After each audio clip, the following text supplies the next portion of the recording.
What is everybody? This is iBreak Cards and welcome back to Cardboard Talks episode number 25. If you did not get to tune in last week, we talked a little bit about Project 2020, what the print runs mean, and kind of where I personally sit with those cards at the moment. I will say one little update before I get into episode 25, which we will be talking a little bit about scammers, how to spot them, because that's pretty relevant in the hobby all the time. Last week I did end up emailing Topps as I have not received any information on my cards that I purchased a month and a half ago, and some are, newer, as I mentioned in the last episode. I did buy 3 weeks worth of cards or bundles straight, so 2 per day, Monday through Friday. That's a total of roughly 30 cards. No updates, nothing. I see a lot of bad reviews. I see people who have, terrible cases, cards are put in upside down, hairs are in the cases, the top loaders or the one touches are damaged, etc., etc. And ultimately I decided I want a return on all of these, and if I see one I like, I'll just buy it for the PC. So that's all I really have to say about Project 2020 right now. Also, something I'm curious about, and if you guys know, do let me know. Did Panini make Father's Day packs this week? I honestly did not see any. I even called my LCS, and they said they were not offered any. So, last week,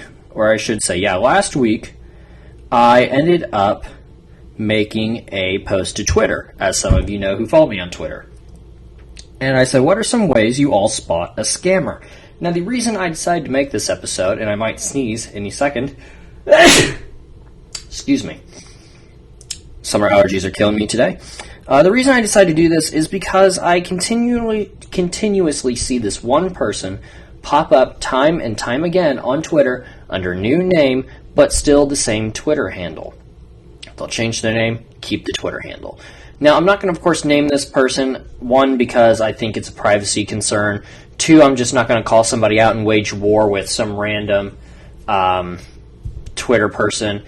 And 3, I just don't want to be disrespectful to anybody at all. So, this person continuously pops up, scams people. Somebody got scammed out of sending them a Zion from Prism, which is quite a big deal now. They also got scammed out of some other cards. Somebody sent them a couple nice racks because they said they got scammed themselves, which was probably not the truth.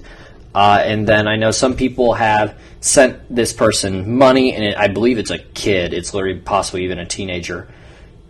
And they've sent this person some money, asked for the card to be shipped because it's been months, and then they've responded with, and I'm quoting here basically, "Thank you for the money," and then they block these people. Now, I have blocked this person because I don't want to do business interactions with them, but I think that's also the right thing to do as well. I was not blocked by them personally. So I made this post to Twitter that said, what are some ways you all spot a scammer? And a couple of you had some good ideas. There were a couple jokes in there, which I do enjoy. I'm going to give some shout outs, starting with Mass Sports Cards. Said, if they won't accept goods and services, which is G&S on PayPal, or want you to pay with Venmo or Cash App. Now, this is a little bit of yes and no, because I will agree that goods and services does take away a percentage.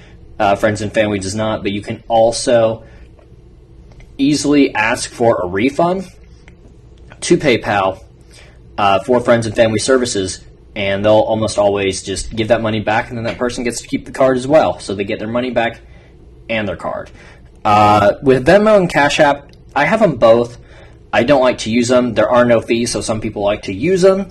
I did use Cash App for the first time here like a week ago, and I have not heard from the person since. I'm going to assume that they got the cards, and it all worked out hunky-dory.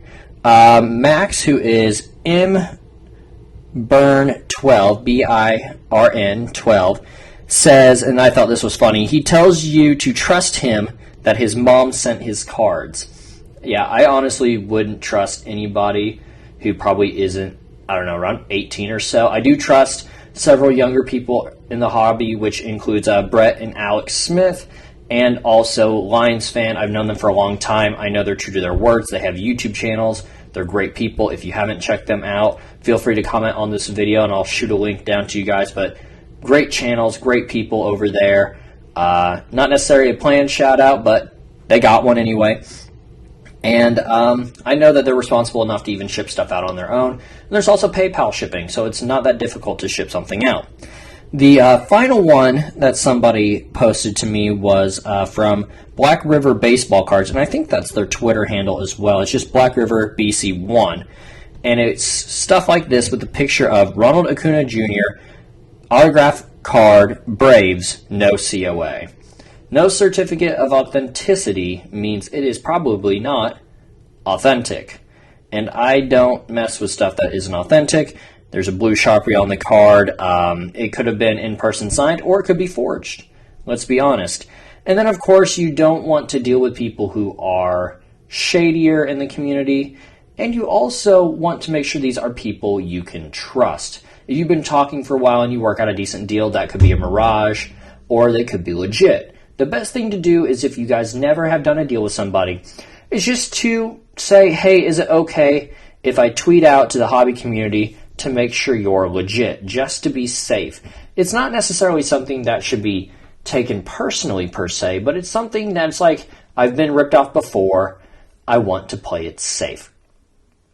And if that's the case, and they understand, that's the right thing to do. So, next time you decide to do a Twitter deal with somebody or Facebook or whatever, post to the page or post out to the Twitter community, tag this person, and make sure they are legit. Make sure a couple people say, yes, they are legit. I got these from them. Here's my experience. And then you can go through with it. Also, make sure you ask for shipping. As some of you may have saw, I went on a little bit of a rampage on my Twitter this week on not just Walmart, but also on somebody through eBay who I had bought my dad's Father's Day gift from. When this video goes out, I'm actually recording this on Father's Day. Father's Day will have passed, and my gift will not have arrived yet. Why? Because I asked for tracking information. They said it was shipped on Monday, and it was not shipped till Friday. And so after that, I kind of just let them have it, saying I still expect it on Monday. The Monday after that would be, so this would be tomorrow when I am recording this episode, the 22nd. And also, that while they said it takes 48 hours for it to update, it had far exceeded 48 hours and was into 96 plus hours, over 100 for sure, because it was Friday when I finally got the information. Needless to say, I will be asking for a partial refund or full refund and giving a negative review for the person who, or business who sent me these cards.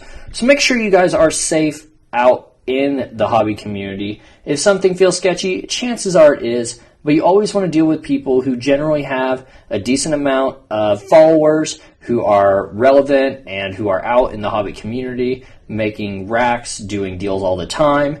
And if you aren't sure, just say, hey, I hope it's all right. I'm going to tweet out and tag you just to say, you know, I want to make sure that this person's legit, who's done deals with them. That's kind of all for me this week, guys. I do appreciate you all for watching. This Friday will be a day before my 25th birthday, and I'm trying to decide if I want to buy a box of Legacy or just some packs. We'll see what happens, depending on how expensive the product really is. It'll probably sail into the 200s. If it does, your boy's out on this one. I'll probably get packs. And a lot of stuff came out last week when I posted my Brothers in Cards, and if there's some packs from that, I'll be sure to grab those too, and we'll continue to look into the horizon and into the future to see what releases are coming out. Next week for Cardboard Talks, I may just go ahead and do my top 10 packs of the year so far, because I do want to continue to do great release day pack openings for you guys as they come out that day. That is all for me this week, guys. Thank you so much for watching. Don't forget to watch Friday's video of Legacy Football, and I will talk to you all later.